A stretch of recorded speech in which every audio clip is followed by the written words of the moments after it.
કેમ છો બધા મજામાં હશો તેવી આશા અને શુભેચ્છાઓ। તમારા બધાનું સ્વાગત છે આપણી રેસીપીની ચેનલ સિલ્વર સ્પૂન હીરોઝ કિચનમાં। તો ચાલો આપણે આજે જોઈશું એક નવી વાનગી।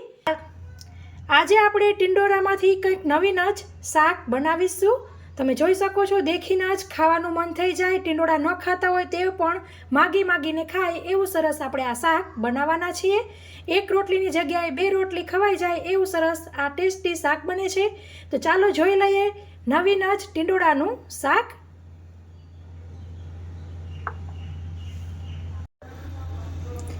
સૌપ્રથમ આપણે આવી રીતના ટિંડોરા લેશું। તો ટિંડોરા મેં અહીં 250 ગ્રામ લીધેલા છે અને સરસ તેને ધોઈ લીધેલા છે। હવે તેને આપણે આવી રીતના ઉપરના પાછળના ભાગ ડીટીયા કટ કરી લેશું। તો ટિંડોરાને કટ કરી લીધા છે। તમે જોઈ શકો છો આવી રીતે ગોળ ગોળ રિંગમાં કટ કરવાના છે। આ દર વખતે આપણે ચીરિયા કરીને કરતા હોય છે, તો આજ વખતે નવીન જ આપણે સમારીશું। તો આવી રીતે આટલી સાઈઝમાં કટ કરેલા છે। તો હવે આને આપણે સાઈડ ઉપર રાખીશું, આગળ વધી બીજી પ્રોસેસમાં। પછી આપણે આવી રીતના એક એવી મીડિયમ ડુંગળીને આવી રીતે ઝીણી કટ કરી લેશું। પછી આપણે આવી રીતના એક મરચાંને ઝીણું કટ કરી લેશું। તો આવી રીતે જ ડુંગળી ભેગું કટ કરી લીધું છે। તમે ડુંગળી જોડે મોટું મરચું હોય તો તેના ભેગું જ ક્રશ ચોપ કરી શકો છો જ્યારે ડુંગળી કટ કરો ત્યારે જ। પછી આપણે કઢાઈ લેશું અને તેની અંદર તેલ ઉમેરીશું। 3 ટેબલ જેટલું તેલ આપણે લેશું। પછી તમારા ઘરમાં જે પ્રમાણે ખવાતું હોય તે પ્રમાણે વધઘટ કરી શકાય। તેલ આપણું ગરમ થાય એટલે તેની અંદર ઉમેરીશું 1 ટીસ્પૂન રાઈ। રાઈ સરસ તતડે એટલે આપણે તેની અંદર ઉમેરીશું જીરું। સરસ ફૂટવા દેવાની છે। તો આવી રીતના સરસ તતડે પછી જ આપણે જીરું ઉમેરીશું 1 ટીસ્પૂન। ગેસની ફ્લેમ ધીમી કરી લેવી। થોડાક એવા મેથીના દાણા 1/4 થી ઓછા એવા, અને પછી આપણે લસણ મરચું ઉમેરીશું। લસણ મરચું અડધી ચમચી લીધેલું છે। આપણે લસણને મરચાં જોડે વાટી લીધેલું છે અને સાથે જ આપણે ઉમેરી દઈશું ડુંગળી અને મરચીની કટકી।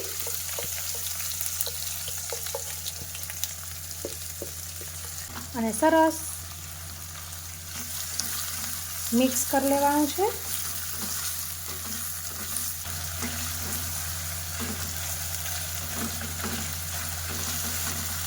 4 થી 5 કળી લસણને 1 ટીસ્પૂન જોડે વાટી લીધેલું।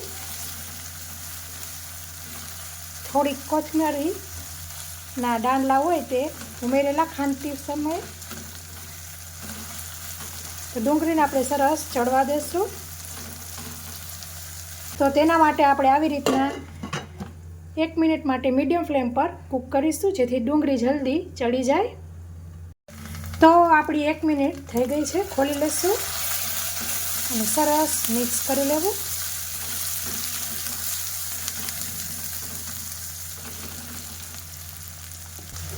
હવે આપણે તેની અંદર સમારેલા ટિંડોળા ઉમેરી દઈશું। મિક્સ કરી લઈએ।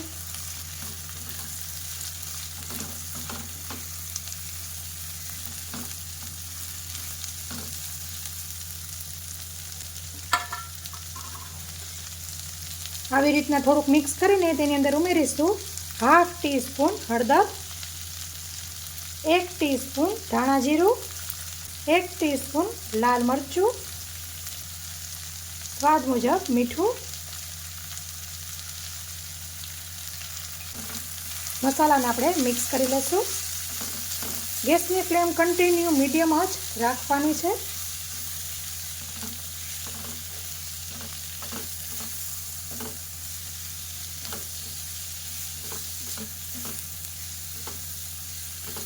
આવી રીતના બધા મસાલા મિક્સ થઈ જાય એટલે તેની અંદર ઉમેરીશું 1/4 કપ પાણી। મિક્સ કરી લેશું।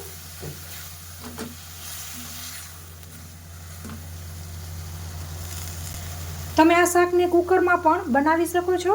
આવું બધું કરીને 1 સીટી વગાડી લેવી, માત્ર 1 જ સીટી વગાડવી, પણ લોયાવાળું શાક બહુ સરસ લાગે છે। પાછું ઢાંકી દઈશું।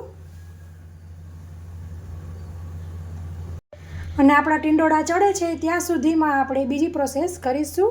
તો આવી રીતના 1/2 કપ ફરાળી ચેવડો જે આવે છે તે લીધેલો છે અને તેને આપણે મિક્સર જારમાં લઈ લઈશું અને પલ્સ મોડ મીન્સ ચાલુ બંધ કરીને આપણે પીસી લેવાનું છે, જેથી સરસ એકદમ ભૂકો થાય. તો આપણે ચેવડાને પીસી લીધેલો છે. વચ્ચે એક વખત આપણે હલાવી લેશું. જરૂર લાગે તો પાણી ઉમેરવાનું. તો પાછું 1/4 કપ ઉમેરી રહી છું.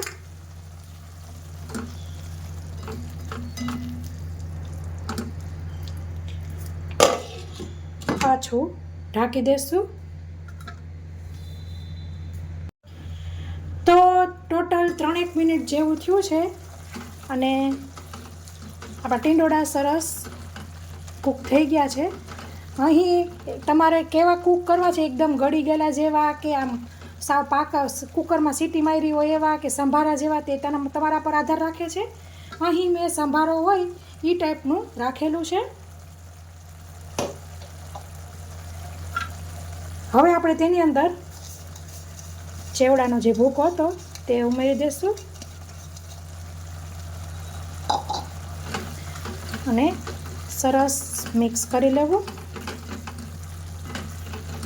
આની અંદર લાલ મરચું અને ધાણા જીરું થોડુંક ચડિયાતું રાખવું. તો છેલ્લે લાસ્ટમાં ગેસ બંધ કરતી વખતે જ ધાણા જીરું ઉમેરવું અને 1 ટીસ્પૂન કાશ્મીરી લાલ મરચું. ગેસની ફ્લેમ બંધ કરી દઈશું અને મિક્સ કરી લઈશું.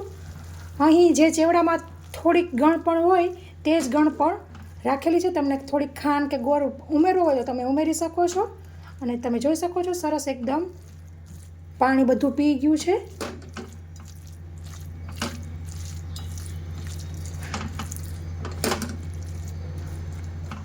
છેલ્લે આપણે ઉપરથી કોથમીર ભભરાવી દઈશું અને મિક્સ કરી લેવું.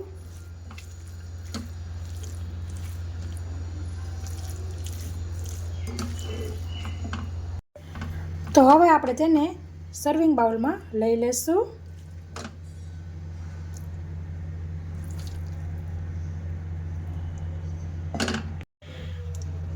તો ફ્રેન્ડ્સ, તૈયાર છે મસ્ત એવું નવીન જ જાતનું ટીંડોળાનું શાક. અને આ શાકને તમે ડ્રાય શાક પણ કહી શકો છો. તમે મુસાફરીમાં પણ લઈ જવું હોય તો લઈ જઈ શકો છો. એટલું સરસ ટેસ્ટી બને છે. તો આશા રાખું છું કે તમને મારી રેસીપી જરૂરથી પસંદ આવી હશે. પસંદ આવી હોય તો લાઈક કરજો, તમારા પરિવાર મિત્રોમાં શેર કરજો. આશા રાખું છું કે તે લોકોને પણ પસંદ આવશે. તો ફરી મળીશું. તો આ વિડીયોમાં આટલું જ. ફરી મળીશું નવી રેસીપી સાથે. ત્યાં સુધી આવજો. Thank you. બાય. જય શ્રી કૃષ્ણ.